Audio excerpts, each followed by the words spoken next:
Hello, and thank you for taking a look at this video. Today we're going to be reviewing the Gigabyte right here AORUS. This is the B650M AORUS Elite AX Ice. And I know I'm probably mispronouncing that, so someone correct me at the bottom if I'm not pronouncing that correctly. This one takes the AMD Ryzen socket AM5. We're building this for a customer right now. She does a lot of photos and whatnot, and so we're looking for a fast motherboard. She doesn't game. However, whenever you buy gaming motherboards, you get so many extra accessories with it and whatnot, and better stuff that we decided to go with this. It does have DDR5 support, NVMe SSD ready. There's a ton of NVMe slots in this thing, and then we also have 2.5 gigabit LAN. We are so excited for this because this is a white motherboard, and we're going to be able to basically throw this. We decided to offset it with a black case, unfortunately. So, but needless to say, let's take a look at this. Just came in today. All right, as we open the box, we can see here that there is a antenna. There is Wi-Fi 6 or 7. I believe it's 7 on here, and it's insane because she's going to be able to connect that up to her Wi-Fi, and as long as she has a Wi-Fi capable router that's able with Wi-Fi 7, she's going to be able to get the best speeds. So that is awesome. Let's take the motherboard out.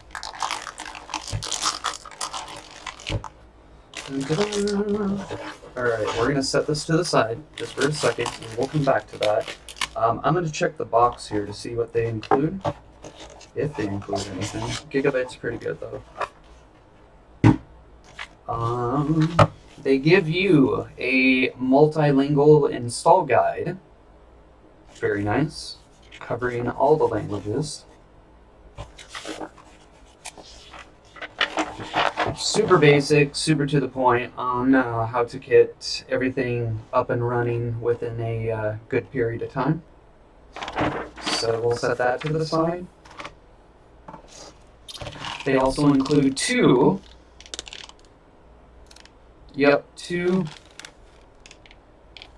SATA cables in here, so in case you're still running your old SATA, either spinner drive and or SSD, you're going to be able to add those if you need to.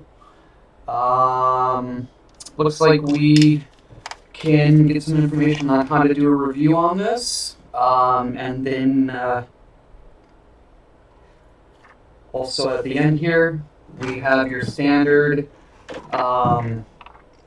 information guide here. This is hopefully the install guide.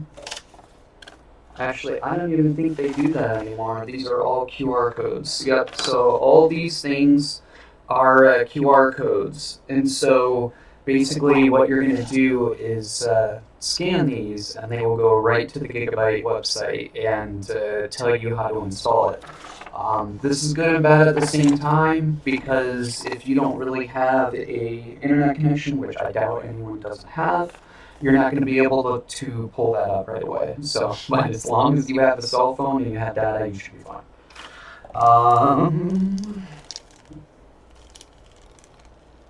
Looks like we got some pads here for maybe NVMe's. No, it actually says here, well, this is Plastica. And then we get two of these, apparently.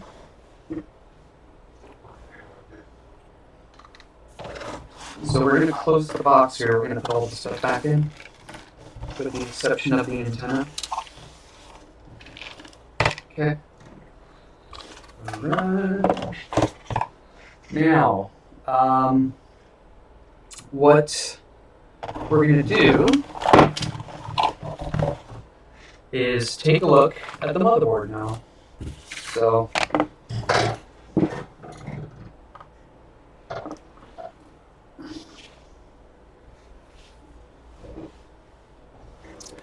okay, so the motherboard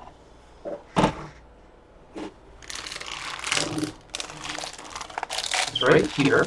It's in its protective coating. We went with a Mini-ATX board because she really isn't going to be expanding that much. She was really adamant as to getting all of the hard drive space that she could, and I wanted to throw her on some NVMe's because she is on older stuff. So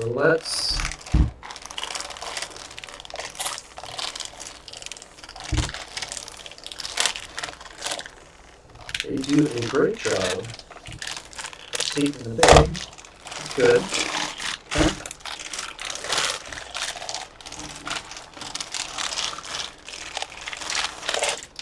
Slowly gonna pull her out, and God, this is gorgeous. They did a really good job. You have your heat sinks right here that are basically gonna cover all the caps and whatnot to make sure all the heat's gonna get dissipated out of them. Looks like we got a CPU optical and then a CPU fan right here. You have 4 DDR5 slots. You have, looks like some 12 volts, 2 12 volts, and then 1 5 volt for the LEDs. You have a system fan here. Looks like we have a reset switch directly onto the board, and or you can put it here, basically plugged into the computer case. You can also do that here. Looks like you got a USB 3.0 port that you can plug into the front of the board, so therefore you can use your computer case with it. We have our SATA slots right up here. You got 4 of them. And then we also have our standard USB 3.0 for the front. You have all your system controls here for your hard drive, reset switch, all that good stuff. All that's going to be here. All that's been standard for years. You have 2 system fan ports that you can plug in here. I have no idea what this port is. This is probably a special port for a fan. We have to look that up on the instruction manual, but it looks interesting. We have 2 USB ports right here that you can output to the front of the case. Here's your TPM chip right here. We have our system fan, and then another 12 volt LED. Wow, they're giving you so many 12 volts on this thing, but not a lot of 5.1. I'm sorry, 5 volts. So, audio right in front, and then you have your comm controller. You have one PCI Express slot here. You also have your standard PCI Express 5.0, I believe, for this one for the video card. And then also, of course, here we have the AM5 socket. If we lift this up, the pins look beautiful, not a single one bent. They did a really good job on shipping it to make sure that that didn't happen. We'll just close that up until we get the CPU in, so we can start building this. On the side here, we have our DP flash. This is going to be for flashing the motherboard to update the BIOS.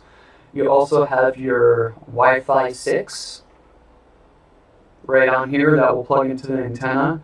You have 4 standard USB ports right in front. You have 1 HDMI port, and then you also have a display port up here. You have a USB-C 15 gigabyte throughput USB-C on the side. You have USB 3.2, 1, 2, 3, 4, 5 ports.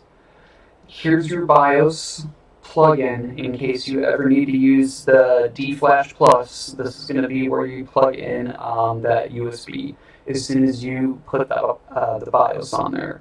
You have your USB 3.2, and then they also threw in a 2.5 gigabyte network jack. You also have your